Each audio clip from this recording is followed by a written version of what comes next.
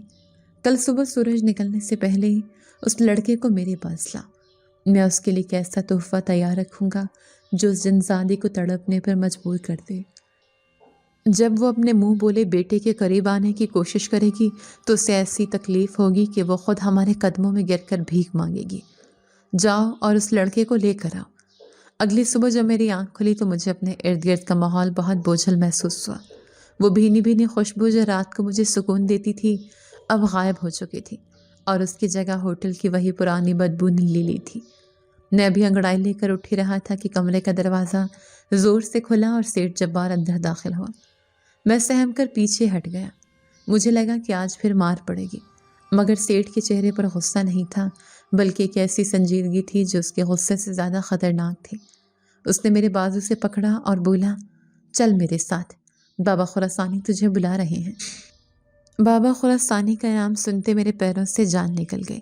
میں نے روتے ہوئے سیٹھ کے ہاتھ جوڑے۔ نہیں سیٹھ جی، میں نے کچھ نہیں کیا، مجھے وہاں مت لے جائیں، مجھے ان سے ڈر لگتا ہے۔ مگر سیٹھ نے میری ایک نہ سنی اور مجھے گھسیٹتا ہوا تہہ خانے کی طرف لے گیا۔ جیسے ہی ہم تہہ خانے کی سیڑھیاں اترے مجھے لگا کہ میں کسی قبر میں اتر رہا ہوں۔ وہاں کی ہوا اتنی بھاری تھی کہ سانس لینا مشکل ہو رہا تھا۔ سامنے بابا خراسانی بیٹھا کچھ پڑھ رہا تھا اور اس کے سامنے کالے رنگ کا دھاگا پڑا تھا جس میں ایک عجیب سا تعویذ بندھا ہوا تھا۔ آ گیا میرا بچہ۔ بابا خراسانی نے سر اٹھا کر مجھے دیکھا تو ان کا چہرہ کسی ڈراؤنی فلم کے بھوت جیسا لگا۔ ان کے دانت پیلے اور کالے تھے اور ہونٹوں پر ایک مکروہ مسکراہٹ تھی۔ ڈر مت، میں تو تیری حفاظت کرنا چاہتا ہوں۔ میں نے سنا ہے تجھے رات کو ڈر لگتا ہے، برے برے سائے نظر آتے ہیں۔ یہ تعویذ پہن لے، پھر کوئی چیز تیرے قریب نہیں آئے گی۔ میں نے روتے ہوئے نفی میں سر ہلایا۔ مجھے تعویذ نہیں چاہیے بابا جی، میں ٹھیک ہوں۔ مگر سیٹھ جوار نے پیچھے سے میرے دونوں ہاتھ جکڑ لیے اور بابا خراسانی نے وہ کالا تعویذ میرے گلے میں ڈال دیا۔ جیسے ہی وہ تعویذ میرے سینے سے ٹکرایا مجھے لگا جیسے کسی نے دہکتا ہوا انگارہ میری جلد پر رکھ دیا ہو۔ میں درد سے چیخ اٹھا، یہ جل رہا ہے، اسے اتاریں۔ بابا خراسانی نے میرے سر پر زور سے ہاتھ مارا اور بولا، چپ کر جا بے وقوف، یہ جلن تھوڑی دیر میں ختم ہو جائے گی۔ خبردار جو اسے اتارنے کی کوشش کی، اگر یہ تعویذ اترا تو وہ جنگل کی بلائیں تجھے کچا چبا جائیں گی۔ یہ تیری زندگی کا محافظ ہے، اب دفع ہو جائے یہاں سے اور اپنا کام کر۔ میں روتا ہوا وہاں سے باہر بھاگا۔ میرے سینے پر وہ تعویذ کسی بھاری پتھر کی طرح لٹک رہا تھا۔ مجھے سمجھ نہیں آ رہا تھا کہ اچانک یہ سب کیوں ہو رہا ہے۔ میں سیدھا اپنے کام پر لگ گیا، مگر آج میرا دل کہیں اور تھا۔ مجھے رات کا انتظار تھا۔ مجھے یقین تھا کہ میری وہ مہربان خالہ آئے گی اور اس تعویذ کو اتار پھینکے گی۔ سارا دن میں اس امید میں کام کرتا رہا، مگر عجیب بات یہ تھی کہ آج مجھے کام کرتے ہوئے وہ غیبی مدد محسوس نہیں ہوئی۔ برتن اتنے ہی بھاری تھے جتنے پہلے تھے اور پانی اتنا ہی ٹھنڈا تھا جتنا ہمیشہ ہوتا تھا۔ میری کمر میں درد ہونے لگا اور ہاتھوں میں دوبارہ چھالے پڑنے لگے۔ سیٹھ جوار دور کھڑا مجھے دیکھ رہا تھا اور اس کے چہرے پر ایک فاتحانہ مسکراہٹ تھی۔ رات ہوئی تو میں ہمیشہ کی طرح بچا ہوا کھانا لے کر جنگل کے کنارے پہنچا۔ آج وہاں اندھیرا کچھ زیادہ ہی گہرا تھا۔ میں نے کانپتی ہوئی آواز میں پکارا، خالہ آپ کہاں ہیں؟ میں آ گیا ہوں۔ میری آواز جنگل کے سناٹے میں گونجی مگر کوئی جواب نہ آیا۔ میں وہیں پتھر پر بیٹھ گیا اور اپنی شال میں منہ چھپا کر رونے لگا۔ میں نے اپنے سینے پر ہاتھ رکھا جہاں وہ تعویذ اب بھی گرم محسوس ہو رہا تھا۔ کافی دیر گزر گئی اور جب میری امید دم توڑنے لگی تو اچانک ہوا میں وہی مانوس خوشبو پھیلی۔ میں نے تڑپ کر سر اٹھایا تو دیکھا کہ کچھ فاصلے پر وہ سفید پوش عورت کھڑی تھی، مگر آج وہ میرے قریب نہیں آ رہی تھی۔ اس کے چہرے پر شدید کرب اور تکلیف کے تاثرات تھے۔ خالہ، میں خوشی سے چیخا اور اس کی طرف بھاگا۔ آپ آ گئیں، مجھے پتہ تھا آپ آئیں گی۔ دیکھیں، سیٹھ نے مجھے یہ گندا سا تعویذ پہنا دیا ہے، آپ اسے اتار دینا۔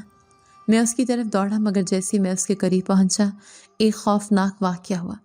میرے سینے سے کالی شعاع نکلی اور سیدھی اس عورت کے وجود سے ٹکرائی۔ جیسے ہی وہ شعاع سے لگی وہ درد سے بری طرح چیخیں۔ اس کے چیخ میں اتنا درد تھا کہ میرے کانوں میں سیٹیاں بجنے لگی۔ نہیں ایان، پیچھے ہٹ جاؤ، میرے قریب مت آؤ۔ میں حیران و پریشان وہیں رک گیا۔ کیا ہوا خالہ؟ آپ کو کیا ہوا؟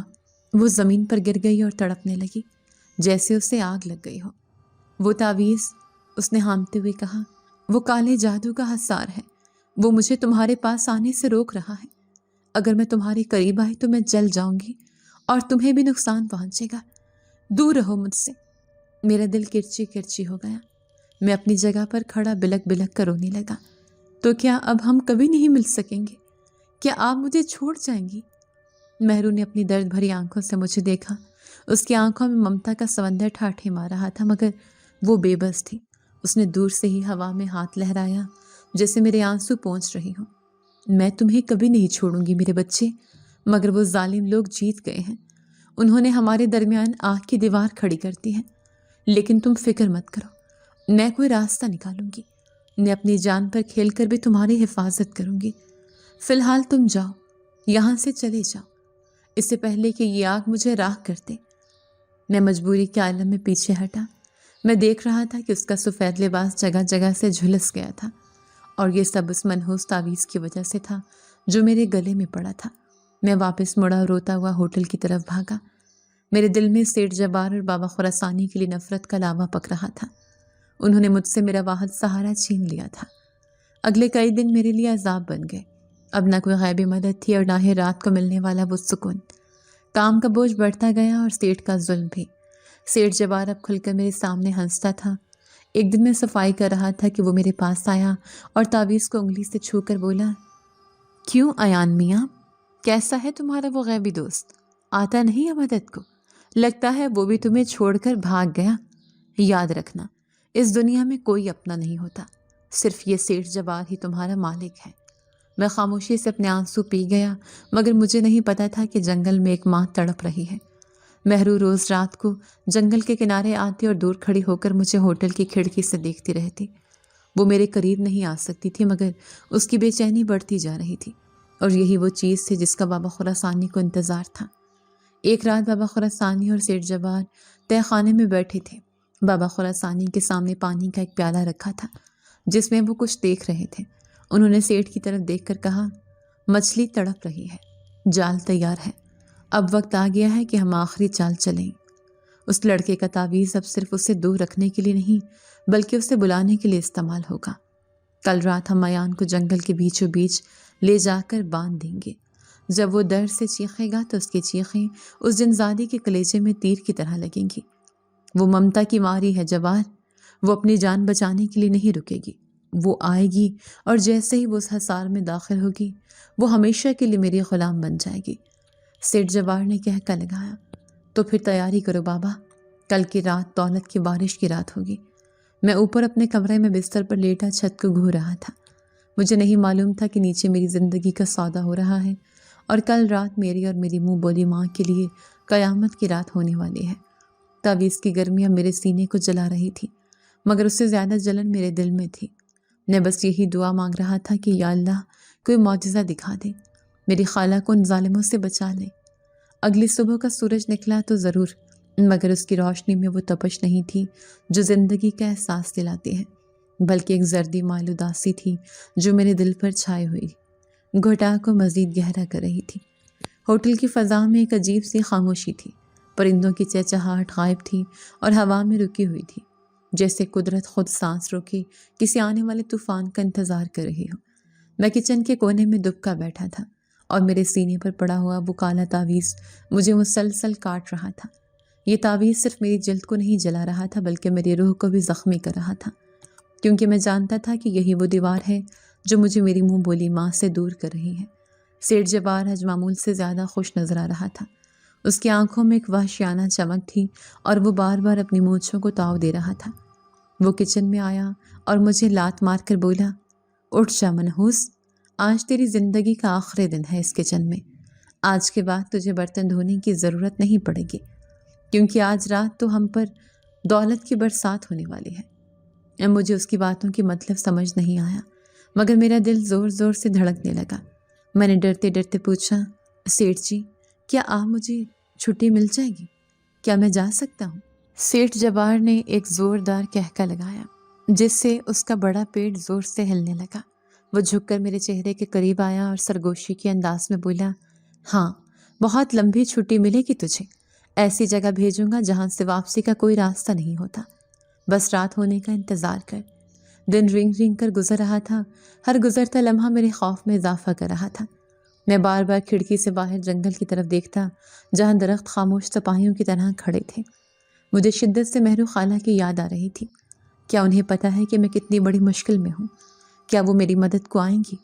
لیکن پھر مجھے بابا خراسانی کی بات یاد آ جاتی کہ اگر وہ قریب آئیں تو جل جائیں گی۔ میں کشمکش میں تھا، ایک طرف میں چاہتا تھا کہ کوئی مجھے بچا لے، اور دوسری طرف میں نہیں چاہتا تھا کہ میری وجہ سے اس نیک جن زادی کو کوئی تکلیف پہنچے۔ آخر کار شام کے سائے گہرے ہونے لگے اور رات کی سیاہی نے ہر چیز کو اپنی لپیٹ میں لے لیا۔ ہوٹل میں آج کوئی گاہک نہیں تھا، شاید سیٹھ نے جان بوجھ کر ہوٹل بند رکھا تھا۔ اور رات کے 12 بجے جب ہر طرف سناٹا چھا گیا تو سیٹھ جبار اور بابا خراسانی میرے کمرے میں داخل ہوئے۔ بابا خراسانی نے کالا لباس پہن رکھا تھا اور ان کے ہاتھ میں ایک عجیب سی چھڑی تھی جس کے سرے پر کسی جانور کی کھوپڑی لگی ہوئی تھی۔ ان کے چہرے پر ایک مکروہ مسکراہٹ تھی جسے دیکھ کر میری روح کانپ گئی۔ چلو لڑکے، وقت ہو گیا ہے۔ بابا خراسانی کی آواز میں قبرستان جیسی ویرانی تھی۔ میں پیچھے ہٹا اور روتے ہوئے بولا، نہیں، میں کہیں نہیں جاؤں گا، مجھے چھوڑ دو، خدا کا واسطہ مجھے جانے دو۔ سیٹھ جبار نے آگے بڑھ کر میرے بال نوچے اور مجھے گھسیٹتا ہوا باہر کھڑا کیا۔ اس نے غرا کر کہا، ڈرامے بند کر اور چپ چاپ ہمارے ساتھ چل، ورنہ یہیں تیری گردن مڑوڑ دوں گا۔ وہ مجھے گھسیٹتے ہوئے ہوٹل کے پچھلے دروازے سے باہر لے گئے۔ باہر سرد ہوا چل رہی تھی جو ہڈیوں میں گھسی جا رہی تھی۔ انہوں نے مجھے جنگل کی طرف دھکیلا۔ یہ وہی جنگل تھا جہاں میں روز کھانا دینے آتا تھا اور جہاں مجھے سکون ملتا تھا، مگر آج یہ جنگل مجھے اپنے جبڑے کھولے ہوئے ایک دیو کی طرح لگ رہا تھا۔ ہم جھاڑیوں اور کانٹوں سے گزرتے ہوئے جنگل کی گہرائی میں داخل ہو گئے۔ اندھیرا اتنا تھا کہ ہاتھ کو ہاتھ سجھائی نہیں دے رہا تھا۔ صرف بابا خراسانی کی چھڑی سے نکلنے والی ایک مدھم سی سرخ روشنی راستہ دکھا رہی تھی۔ چلتے چلتے ہم ایک کھلی جگہ پر پہنچے جہاں درخت نہیں تھے، بیچ میں صرف ایک سوکھا ہوا سیاہ درخت اکیلا کھڑا تھا جس کی شاخیں ایسے پھیلی ہوئی تھیں جیسے کوئی مدد کے لیے ہاتھ پھیلا رہا ہو۔ بابا خراسانی وہیں رک گئے اور سیٹھ کو اشارہ کیا۔ سیٹھ جبار نے مجھے دھکا دے کر اس درخت کے تنے کے ساتھ لگا دیا اور جیب سے ایک موٹی رسی نکال کر مجھے درخت کے ساتھ باندھنا شروع کر دیا۔ میں نے مزاحمت کی کوشش کی، ہاتھ پاؤں چلائے، چیخا چلایا، مگر سیٹھ کی طاقت کے سامنے میری پیش نہیں گئی۔ اس نے مجھے اتنی سختی سے باندھا کہ رسی میری جلد میں گڑ گئی اور میرا سانس لینا دشوار ہو گیا۔ جب مجھے پوری طرح جکڑ لیا گیا تو بابا خراسانی نے اپنی جھولی سے راکھ اور خون جیسی کوئی چیز نکالی اور میرے اور درخت کے گرد ایک بڑا سا دائرہ بنانا شروع کر دیا۔ وہ ساتھ ساتھ کچھ عجیب و غریب الفاظ بھی بولتے جا رہے تھے جو میری سمجھ سے باہر تھے۔ جب دائرہ مکمل ہو گیا تو بابا خراسانی دائرے سے باہر کھڑے ہو گئے اور میری طرف دیکھ کر مسکرائے۔ پتہ ہے لڑکے، ہم نے تجھے یہاں کیوں باندھا ہے؟ بابا خراسانی نے اپنی کرخت آواز میں پوچھا۔ میں نے سسکتے ہوئے کہا، نہیں، مجھے نہیں پتا، آپ لوگ کیا چاہتے ہیں؟ بابا خراسانی نے درخت کی طرف اشارہ کیا اور بولا، یہ جگہ، یہی وہ جگہ ہے جہاں صدیوں پہلے ایک بڑی جنگ ہوئی تھی۔ اسی درخت کے نیچے اس جنزادی کا بیٹا مارا گیا۔ وہ آج بھی سمجھتی ہے کہ اس کا بیٹا زندہ ہے اور تم اس کے لیے اس کے بیٹے کا عکس ہو۔ وہ تم سے محبت کرتی ہے، ایک ماں کی محبت، اور یہی محبت آج اس کی بربادی بنے گی۔ سیٹھ جبار نے اپنی آستینی چڑھاتے ہوئے ایک بھاری ڈنڈا اٹھا لیا اور بولا، بابا، اب باتیں بہت ہو گئیں، کام شروع کریں۔ مجھے اس سونے کی چڑیا کو پنجرے میں دیکھنے کی جلدی ہے۔ بابا خراسانی نے سر ہلایا اور بولا، ہاں، اسے چیخنا ہوگا۔ اس کی چیخیں اتنی دردناک ہونی چاہیے کہ وہ آسمان تک جائیں، اتنی دردناک کہ وہ جنزادی اپنا ہر وعدہ، اپنا ہر اصول اور اپنا حفاظتی حصار توڑ کر یہاں آنے پر مجبور ہو جائے۔ مار اسے جبار، اتنا مار کہ اس کی روح کانپ جائے۔ سیٹھ جبار نے ایک شیطانی کہکا لگایا اور ڈنڈا ہوا میں لہرایا۔ میں نے خوف سے آنکھیں بند کر لیں۔ اگلے ہی لمحے میری ٹانگ پر ایک زوردار وار ہوا۔ درد کی ایک شدید لہر میرے پورے جسم میں پھیل گئی۔ میرے منہ سے بے اختیار چیخ نکل گئی، ہائے امی! زور سے بابا خراسانی چلایا، اور زور سے چیخ تاکہ وہ سنے۔ سیٹھ جبار نے دوسرا وار میری پسلیوں پر کیا۔ مجھے لگا میری ہڈیاں ٹوٹ گئی ہیں۔ میں درد سے تڑپ اٹھا، مگر بندھے ہونے کی وجہ سے ہل بھی نہیں سکتا تھا۔ میں رو رہا تھا اور چلا رہا تھا، مگر میرے دل میں خیال آیا، اگر میں چیخوں گا تو مہرو خالہ آ جائیں گی اور یہ لوگ انہیں پکڑ لیں گے۔ نہیں، میں انہیں نہیں آنے دوں گا۔ میں نے اپنے ہونٹ بھینچ لیے۔ میں نے فیصلہ کر لیا کہ میں درد برداشت کروں گا، مگر انہیں نہیں بلاؤں گا۔ میں نے اپنی آنکھیں بند کر لی اور درد کی شدت کو پی گیا۔ سیٹھ نے لگاتار کئی وار کیے۔ میرا جسم لہو لہان ہو گیا، میرے کپڑے خون سے تر ہو گئے، مگر میں نے چیخنے سے گریز کیا۔ صرف دبی دبی سسکیاں میرے منہ سے نکل رہی تھیں۔ بابا خراسانی یہ دیکھ کر غصے میں آ گئے۔ وہ سیٹھ پر چلائے، یہ کیا کر رہا ہے بے وقوف؟ اسے ایسے مار کے یہ موت کی دعا مانگے، اس کے تعویذ کو چھیڑ۔ سیٹھ جبار نے ڈنڈا پھینکا اور میری گردن میں پڑے تعویذ کو مٹھی میں دبوچ لیا۔ اس نے تعویذ کو کھینچا تو دھاگا میری گردن کی کھال کاٹ گیا، لیکن اس سے زیادہ خوفناک وہ گرمی تھی جو تعویذ سے نکل رہی تھی۔ بابا خراسانی نے کوئی منتر پڑھا اور وہ تعویذ اچانک آگ کی طرح دہکنے لگا۔ اب درد برداشت سے باہر تھا۔ یہ جسمانی مار نہیں تھی، یہ روحانی اذیت تھی۔ مجھے لگا میرا سینہ پھٹ جائے گا، میری برداشت کا بند ٹوٹ گیا اور میرے حلق سے ایک ایسی فلک شگاف چیخ نکلی جس نے جنگل کا سکون برباد کر دیا۔ ماں، بچاؤ مجھے، امی! میری یہ پکار ہواؤں کے دوش پر سفر کرتی ہوئی جنگل کے ذرے ذرے میں پھیل گئی۔ اسی لمحے جنگل کے ماحول میں ایک ڈراؤنی تبدیلی آئی۔ ہوا ایک دم تھم گئی، پھر اچانک تیز آندھی چلنے لگی۔ سوکھے پتے بگولوں کی طرح اڑنے لگے، درخت زور زور سے ہلنے لگے جیسے زلزلہ آ گیا ہو۔ آسمان پر کالے بادل گرجنے لگے اور بجلی کی کڑک نے کانوں کے پردے ہلا دیے۔ بابا خراسانی نے جوش سے چلایا، وہ آ رہی ہے، ہوشیار جبار، وہ آ رہی ہے۔ میری نگاہیں دھندلی ہو رہی تھیں، مگر میں نے دیکھا کہ جنگل کے اندھیرے میں ایک سفید روشنی تیزی سے ہماری طرف بڑھ رہی تھی۔ وہ روشنی اتنی تیز تھی کہ آنکھیں خیرہ ہو رہی تھیں۔ وہ مہرو تھی، وہ ہوا میں تیرتی ہوئی آ رہی تھی۔ اس کے بال کھلے ہوئے تھے اور ہوا میں لہرا رہے تھے، اور اس کا چہرہ غضبناک تھا۔ اس نے دور سے مجھے اس درخت کے ساتھ بندھا ہوا اور خون میں لت پت دیکھا تو اس کے منہ سے ایک دردناک چیخ نکلی، ایان، میرے بچے، خبردار، رک جاؤ۔ میں نے اپنی پوری طاقت جمع کر کے چلایا، مت آئیں خالہ، یہ جال ہے، یہ آپ کو پکڑ لیں گے، واپس چلی جائیں۔ مگر ایک ماں کب کسی منطق کو سمجھتی ہے جب اس کا بچہ لہو لہان ہو۔ مہرو نے میری تنبیہ نہیں سنی، اس نے مجھے بچانے کے لیے چھلانگ لگائی۔ بابا خراسانی اور سیٹھ جبار دائرے کے باہر چھپ گئے۔ جیسے ہی مہرو اس راہ کے دائرے کے قریب پہنچی، اسے ایک جھٹکا لگا۔ آگ کی دیوار نے اسے روکا، مگر اس نے پرواہ نہیں کی۔ اس نے اپنی پوری قوت سے حصار کو توڑنے کی کوشش کی۔ اس کا سفید لباس جگہ جگہ سے جل گیا، مگر اس کی نظریں صرف مجھ پر تھیں۔ مجھے بچانا ہے اسے، وہ چلائی اور ایک زوردار دھماکے کے ساتھ وہ دائرے کے اندر داخل ہو گئی۔ وہ سیدھی میرے پاس آئی اور اپنے ٹھنڈے ہاتھوں سے میرے چہرے کو تھام لیا۔ اس کی آنکھوں سے آنسو میرے خون میں مل رہے تھے۔ اس نے تڑپ کر کہا، کیا کر دیا ان ظالموں نے میرے پھول جیسے بچے کا حال، میں انہیں چھوڑوں گی نہیں۔ لیکن اس سے پہلے کہ وہ مجھے کھولتی یا سیٹھ جبار کی طرف بڑھتی، بابا خراسانی نے اپنی چھڑی زمین پر ماری اور زور زور سے منتر پڑھنا شروع کر دیا۔ اچانک زمین سے کالی زنجیریں نکلیں۔ یہ لوہے کی زنجیریں نہیں تھیں، بلکہ دھوئیں اور سائے سے بنی ہوئی زنجیریں تھیں۔ انہوں نے مہرو کے پاؤں اور ہاتھوں کو جکڑ لیا۔ مہرو نے چیخ ماری اور خود کو چھڑانے کی کوشش کی، مگر وہ کمزور پڑتی جا رہی تھی۔ دائرے کی راکھ چمکنے لگی تھی اور اس کا اثر مہرو کی طاقت کو نچوڑ رہا تھا۔ آہ، یہ کیا ہے؟ مہرو زمین پر گر گئی۔ اس کا نورانی وجود مدھم پڑنے لگا۔ اس نے میری طرف ہاتھ بڑھایا، مگر زنجیروں نے اسے جکڑ لیا تھا۔ وہ درد سے تڑپ رہی تھی، مگر اپنی فکر کرنے کے بجائے وہ اب بھی مجھے دیکھ رہی تھی۔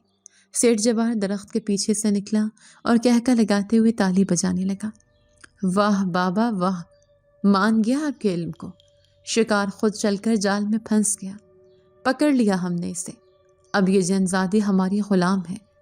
بابا خراسانی بھی ہامتے ہوئے آگے بڑھے۔ ان کے چہرے پر تھکن کے باوجود فتح کا نشہ تھا۔ وہ بولے، میں نے کہا تھا نا، ممتا اس کی کمزوری ہے، اب یہ کہیں کی نہیں جا سکتی۔ جب تک یہ لڑکا اس درخت سے بندھا ہے اور اس کے گلے میں یہ تعویذ ہے، یہ جنزادی ہماری قید میں رہے گی۔ میں درخت کے ساتھ بندھا ہوا اپنی آنکھوں کے سامنے اپنی روحانی ماں کو ذلیل ہوتے دیکھ رہا تھا۔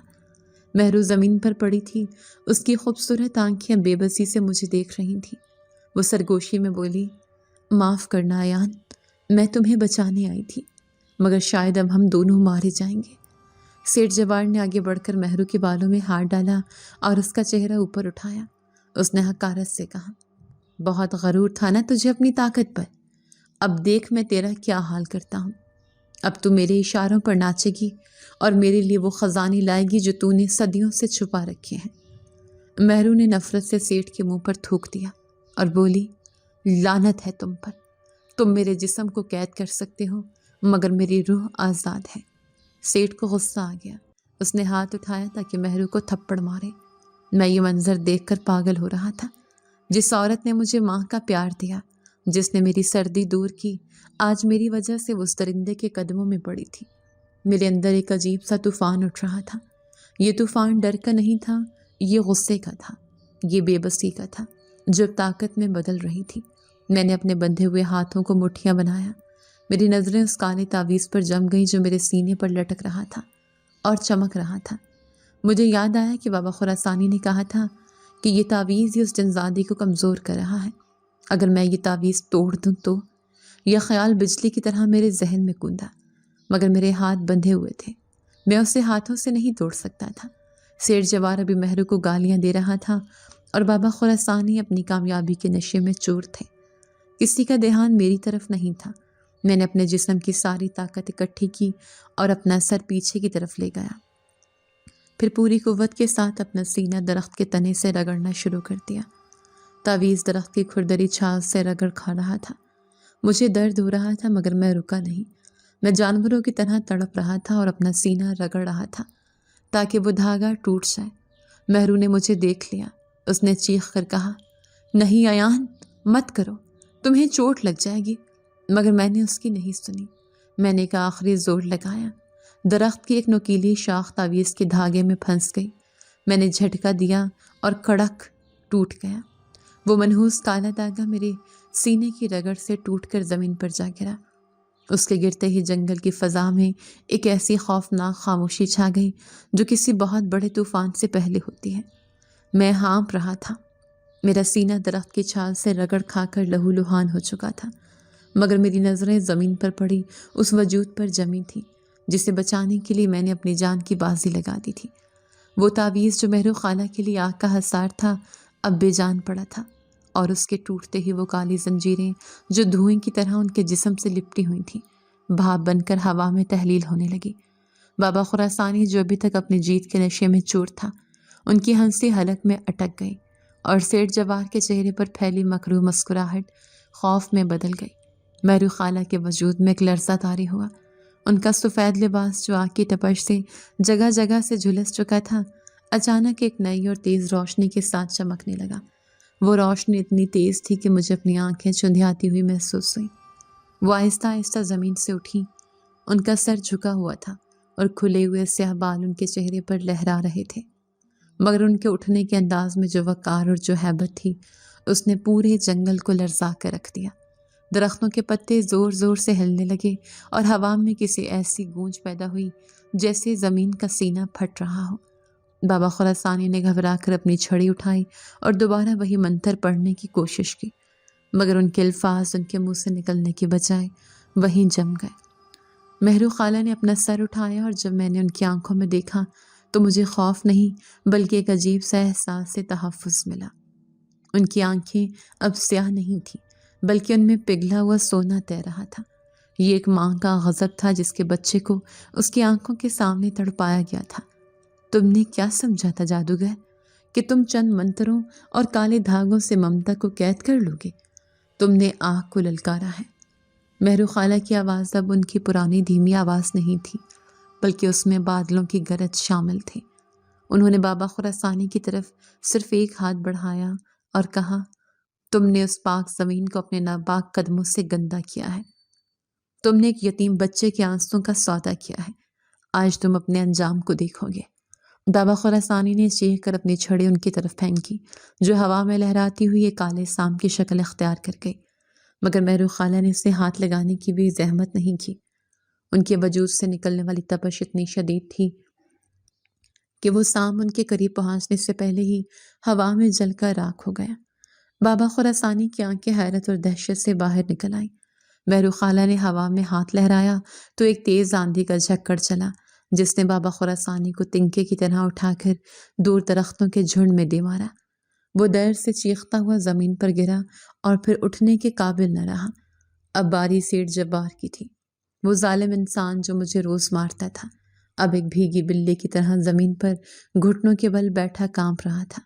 اس نے ہاتھ جوڑ دیے اور گڑ گڑاتے ہوئے بولا، مجھے معاف کر دو مہرو بی بی، میں نے کچھ نہیں کیا، یہ سب اس جادوگر کا منصوبہ تھا، مجھے مت مارنا۔ مہرو خالہ آہستہ آہستہ چلتی ہوئی اس کے قریب آئی، ان کے ہر قدم پر زمین لرز رہی تھی۔ انہوں نے سیٹھ جبار کو گریبان سے پکڑ کر ایسے ہوا میں اٹھا لیا جیسے وہ کاغذ کا پتلا ہو۔ انہوں نے غضبناک لہجے میں کہا، تم معافی کے نہیں عبرت کے حقدار ہو۔ تم نے ایک معصوم کی بھوک اور مجبوری کا فائدہ اٹھایا۔ تم بھول گئے کہ یتیم کا وارث خدا خود ہوتا ہے اور کبھی کبھی وہ ہم جیسی نادیدہ مخلوق کو وسیلہ بنا کر بھیجتا ہے۔ مہرو خالہ نے سیٹھ کو زمین پر نہیں پٹخا بلکہ اس کی آنکھوں میں آنکھیں ڈال کر کچھ ایسا دیکھا کہ سیٹھ جبار نے ایک ایسی چیخ ماری جو شاید میلوں دور تک سنی گئی ہو۔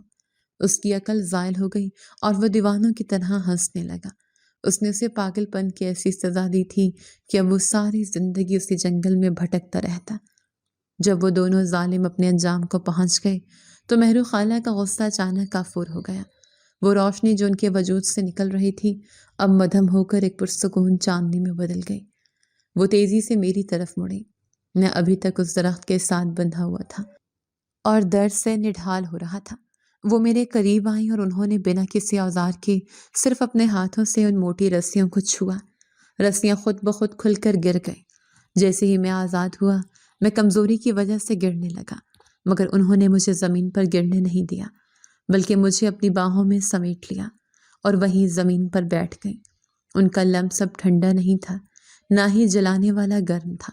یہ بالکل ویسا تھا جیسے بچپن میں ماں کی گود کا ہوتا تھا، پرسکون اور محفوظ۔ انہوں نے میرے خون آلود چہرے کو اپنے جھلسے ہوئے آنچل سے صاف کیا اور زاروں قطار رونے لگی۔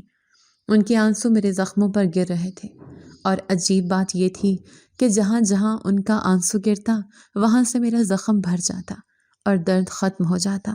انہوں نے سسکتے ہوئے کہا، مجھے معاف کر دو میرے بچے، تمہاری اس خالہ نے تمہیں بچانے میں دیر کر دی۔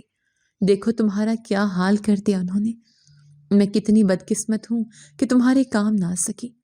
میں نے ان کے چہرے کی طرف دیکھا، وہ رو رہی تھی، ایک طاقتور جنزادی جو پل بھر میں کسی کو بھی راکھ کر سکتی تھی۔ وہ اس وقت ایک لاچار عورت کی طرح میرے زخموں پر آنسو بہا رہی تھی۔ میں نے دیکھا کہ ان کا اپنا لباس جلا ہوا تھا، ان کے ہاتھ زخمی تھے کیونکہ وہ ساگ کے حصار میں مجھے بچانے کو دی تھی۔ انہوں نے اپنی پرواہ نہیں کی تھی، انہوں نے صرف میری پرواہ کی تھی۔ میرے دل میں ایک عجیب سا طوفان اٹھا۔ میں نے بچپن سے آج تک صرف دھتکار سہی تھی۔ میں انہیں خالہ کہتا تھا کیونکہ وہ مجھے روٹی دیتی تھی، شال دیتی تھی، مگر آج انہوں نے مجھے زندگی دی تھی۔ آج انہوں نے وہ کیا تھا جو صرف ایک سگی ماں کرتی ہے۔ میرا دل چیخ چیخ کر گواہی دے رہا تھا کہ یہ رشتہ خالہ کا نہیں ہے۔ خالہ تو جان بچا کر بھاگ سکتی تھی مگر یہ تو آگ میں کود گئی تھی۔ میں نے کانپتے ہوئے ہاتھ سے ان کے آنسو پونچھے، میرے ہونٹ ہلے اور عادت کے مطابق میں نے کہنا چاہا، خالہ مت روئے، مگر لفظ خالہ میرے حلق میں پھنس گیا۔ مجھے لگا یہ لفظ ان کی قربانی کی توہین ہے۔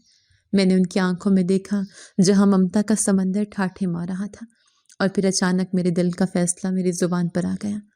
میں نے سسکتے ہوئے کہا، نہیں امی، آپ دیر سے نہیں آئی، آپ تو تب آئیں جب میرا کوئی نہیں تھا، آپ مت روئیں امی۔ جیسے ہی میرے منہ سے امی کا لفظ نکلا ان کا پورا وجود ساکت ہو گیا، ان کی ہچکی وہیں رک گئی۔